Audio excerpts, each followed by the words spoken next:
Hey guys, what up? It's NinjaYGO. We're posting another video here. Thanks for stopping by and tuning in and all that jazz. And we're going to be posting another deck profile. So this is an updated Regenesis deck profile.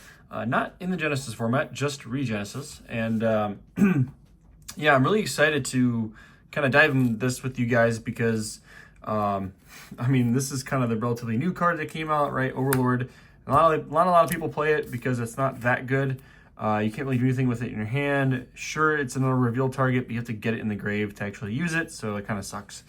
Would have been much better if it said from hand or graveyard. In that case, you could just summon it from the hand, but it's bad, right? So, yeah, I wouldn't recommend playing Overlord, at least for now.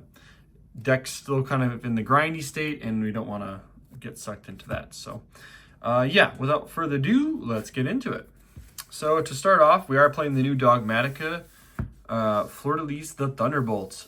This card is really good. Really insane. Helps keep up with the meta.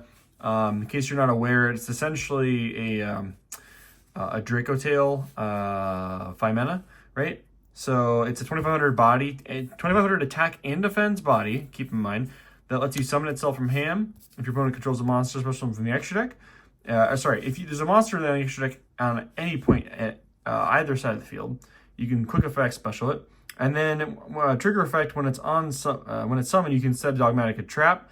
That can be activated this turn when my opponent controls a Fusion Sync or Exile or Link with 2500 or more attack. So, the idea is you have one of these guys in hand and you set Dogmatica Punishment. Now, Dogmatica Punishment can send Elder Entity Entis. Now, this is a great way to, like, not only disrupt your opponent, but set up a body on board so that your Regenesis stuff can get going. And like you get 2 removals. So really what you get is a body and then a punishment pop and then an Entis card pop, which is just insane. You're really plussing with this, and I think you'd be a fool to not play this package in Regenesis because it is that good. And shout out to James for the Judge sleeves. They're pretty sick.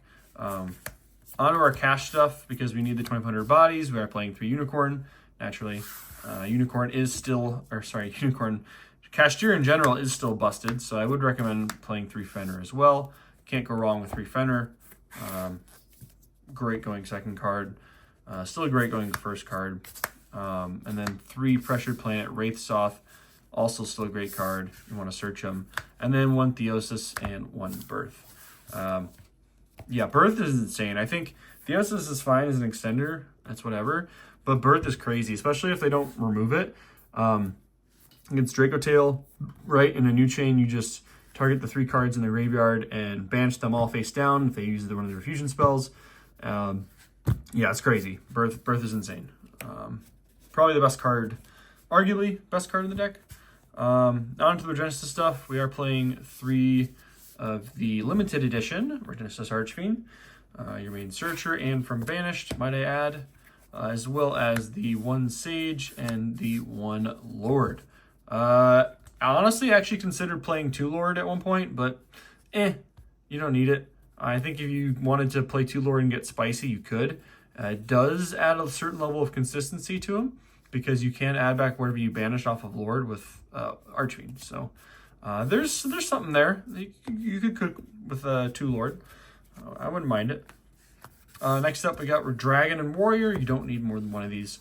Dragon and Warrior are great, but they don't start anything for you. So you just need to play 1. 3 Code, because this actually does start stuff for you, and it plays under Droll and Draw phase. So Code's great. It's your E-Telly.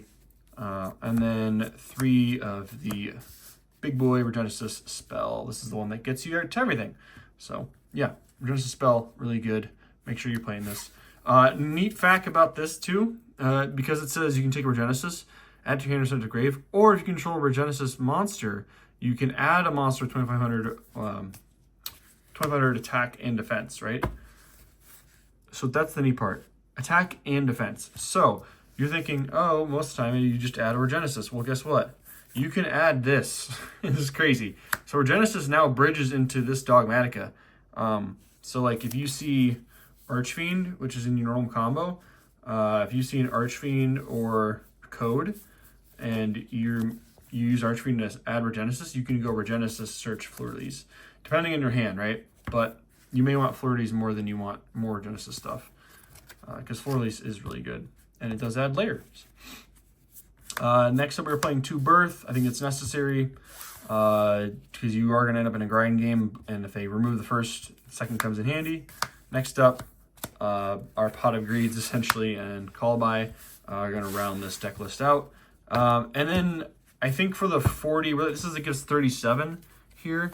For the 43rd or 40th card? Yeah, 40th card set, we are playing, I gotta find this, because I did put them in another deck here really quickly.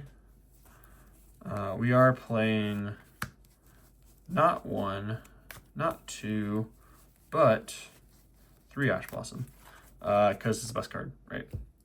You need to play it. 3 Ash Blossom, of course. You have to stop at pretty much any deck. Ash is the best hand trap still right now. So, yeah, if you can, you should be playing Ash Blossom. So, and, of course, we got the QCRs. You already know. You got to show up the shine. Yeah, so that's it for Regenesis. And if I miscounted, please do let me know. Sometimes I kind of rush through the deck profile because I don't have a ton of time on my hands, but that's essentially it. Now, as far as the side deck, it's very interesting because the side deck, you can go Contact C, which is very interesting, as well as D-Fisher.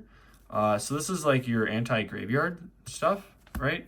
Play this against Dracotail a lot and Branded, which is interesting. The reason why you'd play it is because Archfiend can't add back from Banished. So that's the theory, at least. And when I did play this, it was very interesting because I actually never ended up using this just because it was a situational thing, I guess. Where Archfiend wasn't really accessible at that point in time. But, that being said, if you have Archfiend and you have Contact C, it's a great setup because then you don't really care what goes to Banish as far as Archfiends go. Because, like, as long as this is on field and you can have big bodies that swing into their board every time, that's all you really need. So, that's a great sideboard option, I think. And then 3 Dragon's Mind, never see it. I'm missing my 3rd. It's somewhere in there. But you do want to play 3 in your side. And I think this is like your must-have on the sides. Everything else is kind of up to you, but I think, you know, having 3 and then 2 D-Fisher in this is really, really important for your side deck for Regenesis. And then the extra deck, really not that important. I'll go over these cards that I think you should have in there, and the rest is really just extra fodder, right? So first off, Hope Harbinger, important. Coach King, yes, you can get to 3 draws, I think, with this. Actually, maybe not. I think in Mitsu you could, but I haven't tried it. But Hope Harbinger, this, right? Shangri-Ira, both important cards. Draglubion, we'll tie Draglubion into this. So this and this, like this lineup, right? The Titanic Galaxy, the Photon Lord, and then the Numeron, all very important cards, especially if you're trying to like beat over or like just swing out with one card. You have 2 8s on field, but you can't get to game. Going this line can be really helpful. So there's that.